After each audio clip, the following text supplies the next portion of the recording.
বিসমিল্লাহির রহমানির রহিম। হে সমস্ত জগতবাসী, আজ আপনাদের সামনে যে আলোচনাটি নিয়ে আসলাম, এই পৃথিবীতে অনেক মানুষ অর্শ রোগে বা গ্যাস রোগে ভুগতেছে। যেরকম বাথরুমে গেলে মুরগি কাটা যেরকম গলা কাটার পরে যেরকম রক্ত বের হতে থাকে, ঠিক বাথরুমে গেলে এই অর্শ রোগী বা পাইলস এই ধরনের রোগীর যে এমন রক্ত ছোটে এবং দেখা যায় রক্ত যে কিন্তু ক্ষমা নেই। তারপরে কি আছে যে যন্ত্রণা, হাঁটা চলায়, খাওয়ায়, বসায় কোনো শান্তি নেই, এত যন্ত্রণা, এত জ্বালাপোড়া করে। তো এই অর্শ রোগের বিষয় আপনাদের সামনে যে তুলে ধরছি, সেটি কয়েকটা নিয়ম আছে, আমি তুলে ধরবো ইনশাল্লাহ।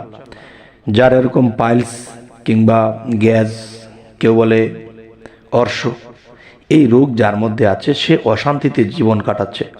তো এমন ব্যক্তির জন্য আজকে এই অর্শ রোগের আলোচনাটি করব এবং কি কি নিয়ম, কি কি পালন করলে আপনাদের রোগটা কমে যাবে এবং ভালো হয়ে যাবে ইনশাল্লাহ। সেটি হলো, দেখুন যে অর্শ রোগ একটি জটিল ও দুষ্ট রোগ। এ সময় সময় কমতে দেখা যায়, সময় সময় অতিরিক্ত রক্ত যায় এবং এত জ্বালা হয় যা বসে থাকা যায় না, দাঁড়িয়ে থাকা যায় না, এবং অসম্মান যেমন একটা রোগ, খুবই দুষ্ট রোগ। আচ্ছা, অনেক তদবির রয়েছে, নিম্নে কয়েকটি তদবির লেখা হলো, আপনাদেরকে দেখিয়ে দেওয়া হবে এবং বলা হবে। তবে এক নম্বর যে কথাটি হলো, যেসব ব্যক্তি অর্শ রোগে বা পাইলস রোগে ভুগতেছে, তারা কোরআন মজিদের সূরা আলাক প্রতিদিন ফজরের নামাজের পর নিয়মিত পাঠ করলে আল্লাহর ফজলে, আল্লাহ পাকের ইচ্ছায় আরোগ্য লাভ করবে ইনশাআল্লাহ, তার রোগটি ভালো হয়ে যাবে।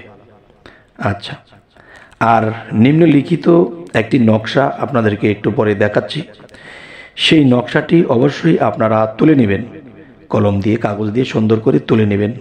নকশাটি বর্তনে বা সুন্দর সাদা কাগজে লিখে 40 দিন পর্যন্ত তা ধৌত করে নেবেন, ধৌত করে খাবেন। আচ্ছা, 40 দিন পর্যন্ত করার পরে অবশ্যই যখন 21 দিন পার হবে, তখনই বোঝা যাবে যে, কিংবা অনেক সময় 13 দিনের মধ্যেও আপনি দেখবেন যে কমতে শুরু করেছে।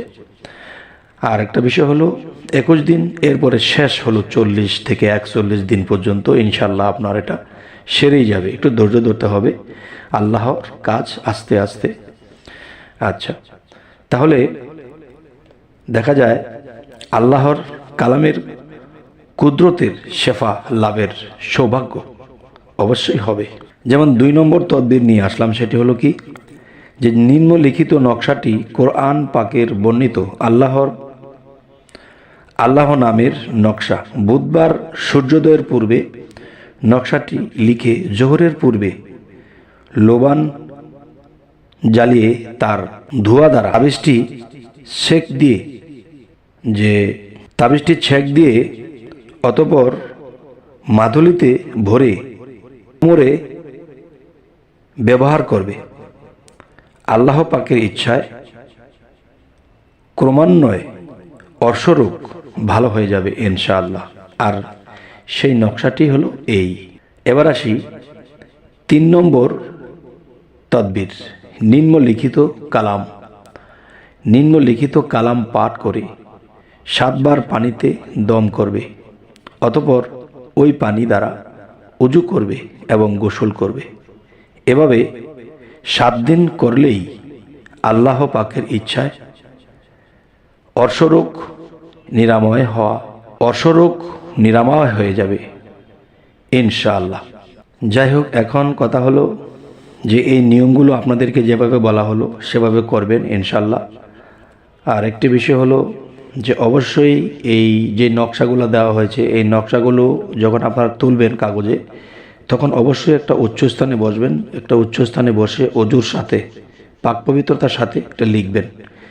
লেখার পরে এই কবজটি সুন্দর করে কাগজে মুড়িয়ে, সুন্দর করে একটা লোহার কবজে ভরে আপনারা মাজার মধ্যে ব্যবহার করবেন ইনশাআল্লাহ। যে আপনাদের অর্শরোগ, পাইলস, গ্যাস, যাই কিছু বলেন একই, কিন্তু এটা ইনশাআল্লাহ আল্লাহর রহমতে সেরে যাবে। আরও একটা বিষয় হলো যে এই রোগটা সারার পরে অবশ্যই এই রোগটি খুবই ডেঞ্জারাস, খুব দুষ্ট রোগ, যে মানুষের থেকে সহজে সরতে চায় না, লেগেই থাকে। তাই রোগটি যদি সেরে যায় তো ইনশাল্লাহ গরিব এতিম মিসকিনদের মাথায় হাত বুলিয়ে তাদেরকে কিছু খাইয়ে দেবেন। যদি তাদের শরীরের কাপড় ছেঁড়া পাড়া থাকে তাহলে কাপড় পরিয়ে দেবেন, এতটুকু করবেন। তো ইনশাল্লাহ আল্লাহর রহমত যে আপনার রোগ ভালো হয়ে যাবে।